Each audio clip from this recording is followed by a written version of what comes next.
اعظمی رحمۃ اللہ علیہ نے کتاب لکھی ہے، حاجیوں پر لکھی ہے، اور اس کا لکھا ہے آیان الحجاج، یعنی بڑے بڑے خاص حاجیوں کے واقعات، 1000 حاجیوں کے واقعات، اس میں ایک واقعہ ہم نے لکھا ہے جہاں گنگوہی رحمۃ اللہ کے حج کا ذکر بھی ہے۔ فرماتے ہیں کہ شیخ سعدی فرماتے ہیں کہ میں حج کے لیے پیدل سفر کر رہا تھا، میرے پاس سواری نہیں تھی، میں دیکھتا تھا کہ میرے دائیں بائیں سے گھوڑوں والے، اونٹوں والے، خچروں گدھوں والے گزر رہے ہیں، میرے دل میں خیال آتا اللہ میاں کوئی چھوٹی موٹی مجھے بھی سواری مل جاتی، اب جناب میں پیدل ہی چل رہا ہوں۔ ایک جگہ پر میں راستے میں آگے میں نے دیکھا کہ کوئی چیز گول گھومتی جا رہی، تو میں پر ڈر گیا کہ کوئی جانور ہے جیسے زمین کے ساتھ چمٹا ہوا جا رہا ہے، تو پھر میں قریب ہوتا گیا تو پتہ چلا کہ آدمی ہے، تو میں نے زور سے سلام کیا تو وہ رک گیا، میرے سلام کا جواب میں نے کہا چلو مسلمان ہے۔ تو وہ آدمی چمڑے میں بندھا ہوا تھا، اس کے دونوں ہاتھ نہیں تھے، دونوں ٹانگیں نہیں تھی، تو چمڑے کے خاص طریقے پر وہ اس میں بندھا ہوا تھا، اور وہ ایسے کونی گھماتا تھا تو ایسے کر کے چلتا تھا اپنی اس کونی سے۔ تو میں نے کہا کہاں جا رہے ہو؟ کہتے حج کرنے جا رہا ہوں۔ اچھا سواری پر بیٹھ نہیں سکتا تھا کیونکہ وہ ہے نہیں تھا۔ انہوں نے کہا کہ یار حج کرنے جا رہے ہو؟ کہاں سے آئے ہو؟ کہتا میں بخارا سے آیا ہوں۔ ان کا بخارا سے کب سے نکلے ہو؟ کہتے 10واں سال ہے یہاں پہنچا ہوں، کیونکہ میں کہیں رک گیا، حج گزر گیا، پھر آگے چلا گیا، آگے چلتے چلتے کہتا اب میں قریب ہوں۔ تو شیخ سعدی فرماتے ہیں اسی حالت میں میں نے اس کو طواف کرتے ہوئے دیکھا، وہ گھوم کر چمڑے میں طواف کر رہا تھا خانہ کعبہ۔ تو کہتے میں جب اس کو دوسرے مجھے کہا میں حج کرنے جا رہا ہوں، تو کہتے میری چیخ نکل گئی اور میں سجدے میں گر گیا، اللہ معاف کر دے، تیرے عاشق تو اس طرح بھی جاتے ہیں، تو ٹانگیں نہیں ہیں، صحیح سالم کا رکھا ہے، اور یہ عاشقوں کا تو یہ حال ہے، عشق کے تقاضے سے تو اگر کہے گا تیرے شیخ صاحب تیری تو ٹانگیں تھی پھر نہ شکری کرتا ہے، یہ نہیں دیکھ، یہ واقعہ لکھا ہے اس زمانے کا سب سے بڑا مرض نہ شکری، نہ شکری سے بڑا کوئی مرض نہیں۔ یہ شیطان نے جو اگر اللہ تعالیٰ سے کہا میں تیرا مقابلہ کروں گا تو ایک بات کی لن تجد اکثرهم شاکرین، انسان کو ایسا کر دوں گا تیرا شکر ادا نہیں کرے، کھائے گا بھی تیری نعمتیں، رات دن برتے گا، اگر کچھ نہیں ملا ہائے ہائے ہائے کرتا رہے، شیطان خوش ہوتا ہے، شیطان خوش ہوتا ہے دیکھا اللہ تعالیٰ دیکھو کھا بھی تیری رہے اور نعمتیں تیری، اور پھر جناب ابھی یہ آکسیجن کتنی بڑی نعمت ہے، یہ تو اب کرونا آیا تو پتہ چلا کتنی بڑی نعمت ہے، جب سلنڈر نہیں ملتے تھے، سلنڈروں کے لیے ایک دوسرے کو مارنے پیٹنے پر لوگ آ گئے، وارڈوں میں ایک دوسرے سے کھینچتے تھے، میرا ماں مار رہی ہو، کہتا مجھے دو، کہتا مجھے دو، مفت میں اتنا بڑا گولا، زمین بہت بڑا گولا ہے جس کے اندر ہوا بھری ہوئی ہے، میں اور آپ رہتے ہیں، اوپر خلا میں چلے جائیں کچھ بھی نہیں، لن تجد اکثرهم شاکرین، اس لیے ہر وقت ہر نعمت پر اللہ کا شکر ادا کریں، خصوصاً حرمین شریفین میں رہنے والے آپ لوگ یہاں بہت شکر ادا کرنا چاہیے کہ اللہ نے، اور اس موقع کو اس سے نہیں گزارے مال پانی کے لیے، ایسا کچھ نہیں ہے، رزق روٹی کا کوئی تعلق اس سے نہیں کہ آپ یہاں آئے تو امیر ہیں اور پاکستان میں غریب ہیں، پاکستان میں امیر نہیں پڑے، گاؤں دیہات میں کتنے بڑے بڑے امیر لوگ پڑے جن کو اپنی مال دولت کا پتہ نہیں، ایک ایک خاتون کے پاس ہمارے پاس آتی 10-10 کلو سونا ہے جو ان کے جہیز میں اور ان کو ملا، 4-4 کلو سونا ہے، یہاں ہے کوئی اور آپ میں سے جو یہاں کما رہے ہیں اتنے کلو سونا، تولوں میں اور گراموں میں، گرام میں آ گیا، تولے سے بھی نیچے آ گیا، اس کا کوئی تعلق نہیں، لہٰذا یہاں جب اللہ لائے کوشش کرے کہ ان دیار میں کچھ کما کر لے جائے، اور اسی سے ہماری ظاہری کمائی میں بھی برکت ہوگی، اگر اب یہاں اس نیت سے رہیں گے، یہ مبارک جگہ ہے، اس کے آداب کا خیال رکھیں گے، وقتاً فوقتاً جو اس کے حقوق اس کو ادا کریں گے، تو ہمارے یہاں سے کمائی میں برکت ہوگی، اور یہ کمائی بعد میں اور اولاد کے کام آئے گی، یہ اصل بات ہے، ورنہ بہت لوگ کما کر گئے خود ان کے کام بھی نہیں ضائع ہو گئی، وہ فقیر ہو گئے تو پچھلوں کو کیا دیا،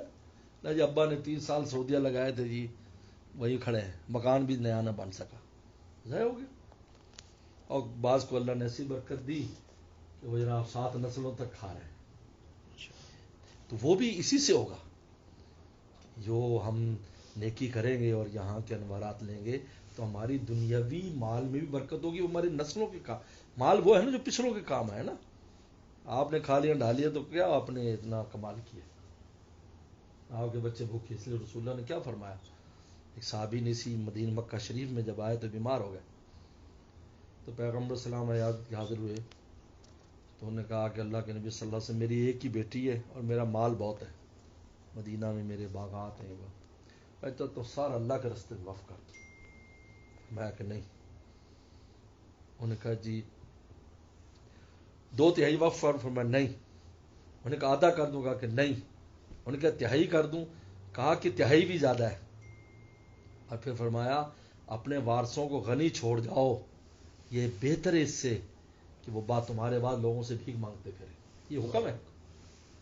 یہ حکم ہے۔ تو کمائی تو وہ جو پیچھے بھی کام ہے، پیچھے کام نہ ہے تو پھر کیا ہے؟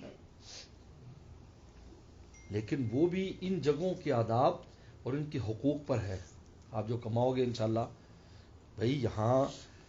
دیکھو، یہاں جہاں بیٹھے ہیں، یہاں ایک نیکی کا ثواب 1,00,000 کے برابر ہے، تو یہاں کا کمایا ہوا 1 ریال میں 1,00,000 کی طاقت ہے اگر صحیح نیت سے کمایا جائے۔ یہ سن لو آج یہ بات،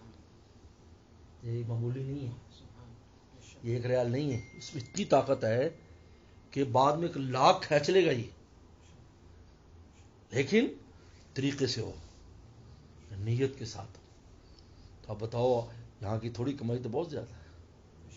پھر کیوں جا کر غریب ہو جاتے ہیں؟ کیونکہ نیتیں خراب تھی، آداب کا خیال نہیں کیا ہم نے، حقوق ادا نہیں کیے،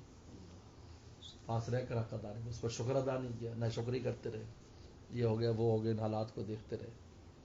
اصل چیز کی طرف نظر نہ کی، ورنہ ایسا نہیں ہے۔ نے تو دیکھا ہے بعض لوگوں نے یہاں سے کمایا، اللہ نے ان کے وہاں پر مال دولت کے ریل پیل کر دی کہ جی وہاں گئے تھے چند دن رہے، اللہ تعالیٰ نے یہاں کھول دیا اس کے لیے، اور خیر و برکت والی کمائی تھی۔ خیر و برکت والی تو چونے بھی بڑی قیمتی، اس لیے ایک عجیب واقعہ لکھا ہے کہ ملا جیون جو تھے رحمۃ اللہ علیہ، یہ نور الانوار کے مصنف ہیں، بہت بڑی کتاب ہے، ہمارے یہاں پڑھائی جاتی ہے، یہ عالمگیر کے استاد ہیں، عالمگیر کو انہوں نے پڑھایا تھا۔ تو ملا جیون رحمۃ اللہ علیہ عالمگیر جو جہاد کے بہت شوقین تھے، تو وہ احمد آباد گئے، مرہٹوں کے خلاف جہاد تھا، تو 5 سال ان کو لگ گئے وہاں، پورے 50 سال ان کی حکومت رہی ہے، اور اکثر ان کا جہاد میں گزرا ہے وقت۔ تو گجرات کے علاقے میں وہ گئے دلی چھوڑ کر، یہ دلی رہتے تھے، 5 سال کے بعد جب واپس آئے تو لوگوں نے، کچھ حاسدین نے شکایت کی کہ آپ کے بعد آپ کے استاد کے ہاتھ میں کوئی خزانہ لگ گیا ہے، بہت جائیدادوں والے ہو گئے، اتنی جائیداد بنا لی، مکان بنا لی، یہ وہ، تو لگتا ہے کہ آپ کے ریفرنس سے مال کمایا انہوں نے۔ بادشاہ بہت، عالمگیر تو اللہ کا ولی تھا، بادشاہ کیا تھا؟ ولی اللہ تھا۔ اس نے بڑھاپے میں قرآن شریف اس لیے حفظ کیا کہ اس کے جب اپنے پوتے کی خبر دینے کے لیے دادے کے پاس گیا، گوالیار کے قلعے میں ان کا دادا تھا، یعنی اس کا ابا، کہا کہ ابا جان تجھے مبارک ہو، تیرے پوتے نے حفظ کر لیا، تو اس نے کہا تھا کہ تاج تو تجھے پہنایا جائے گا، مجھے تو نہیں پہنایا جائے گا، تو سلطنت کے باوجود قرآن حفظ کیا کہ میرے باپ کو تاج پہنایا جائے۔ اب اس سے اندازہ کریں کتنا بڑا آدمی ہے۔ وہ جانتے تھے، انہوں نے ملا جیون رحمۃ اللہ علیہ کو بلایا، کہا کہ کیا بات ہے، آپ سنا بڑے مالدار ہو گئے، یہ وہ، پوری رپورٹ آ گئی CID نے دی۔ ان کا وہ جو چونی آپ دے کے گئے تھے مجھے، وہ چونی میں جب سے گھر میں آئی تھی تو رزق کے دروازے کھل گئے میرے۔ میں چونی کا قصہ بتاؤں؟ ان کے ہاں حکم ہوا فلاں بنیوں کو بلا لو، اس کو کہو 5 سال پہلے کا سارا کھاتا لے آئے، سال کا کھاتا لے۔ بنیوں کے یہ ہوتا ہے کہ وہ ہر چیز لکھتے ہیں، آنا اچار آنے وہ لکھیں گے ضرور۔ انہوں نے کہا کھاتا کھول، کھاتا کھولا،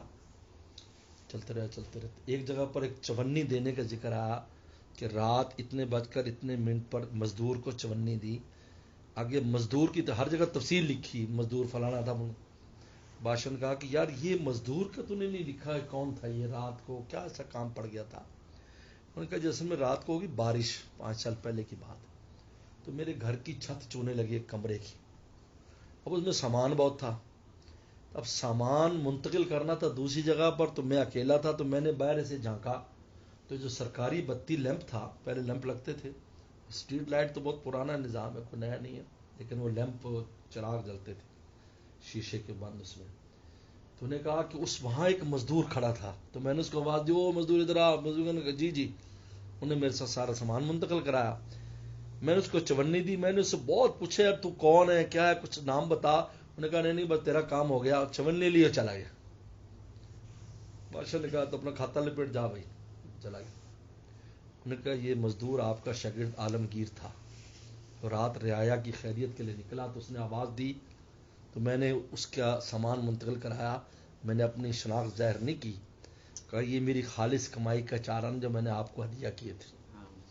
یہ اسی کی برکت ہے. یہ تو ویسے کہا کہ حاسد کہہ دیتے ہیں، لیکن میں سمجھتا تھا کہ یہ کچھ گل دکھائے گی.